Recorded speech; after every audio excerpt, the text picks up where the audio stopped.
তোমরা সকলে রয়েছ তোমাদের বধূবা বাবা, আপনি তো ভালো করে জানেন আমাদের শাশুড়ি মাঝে বড় অভিমানী। আপনি একটা বাড়ি বাজার করে বাড়ি থেকে আসবেন বলে আর আমাদের শাশুড়ি মাঝে অভিমান করে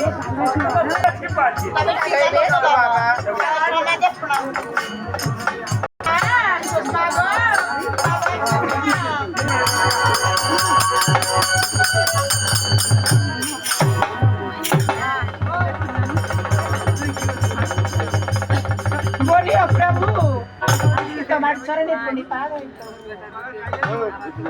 তোমার পরিবার পেয়েছি শোনা আজকে বড় কেমন আছো? আমি অনেক ভালো রয়েছি শোনা শোনা তুমি কেমন রয়েছো? আমি অনেক ভালো রয়েছি। তবে তোমার কাছ থেকে অনেক কিছু জানা রয়েছে। আমার কাছ থেকে তোমার অনেক কিছু জানা রয়েছে। আচ্ছা বলো শোনা এমন কি জানা রয়েছে তোমার? বুড়ি বাবার বাক্য পালন করার জন্য সে বানিয়ে গেছো। হ্যাঁ শোনা তবে বলতেছো বলো শোনা বাবার বাক্য পালন করার জন্য আমি 12টি বছরের জন্য গিয়েছিলাম শিক্ষা করেছি। তবে শোনা শোনা তবে বলো আমার বাক্য পালন করার জন্য গিয়েছিলাম 12টি বছরের জন্য জীবের সাধনা। আর তাই তো ভোলা বৎসর আমার হাতে ধরে দিয়েছে এক কোটি মহাস্ত্রীর মধ্যে। তুমি বলতে পারবি সেই ঘটি জল দিয়ে আমাদের এমন কি বা লাভ করতে সেই ঘটির জল দিয়ে আপনি এমন কি লাভ? সেই ঘটের জল সাথে আমার হাতে দাও। তবে আমার এই চম্পকী যত শাস্তি চাচ্ছি আমি সেই জল দিয়ে ভালো করতে পারবো। কি বলছো প্রভু? তবে তো আমাদের অনেক ভালো। তারপরে বলো না আরে সিদ্ধি লাভ করেছো। তারপরে তারপরে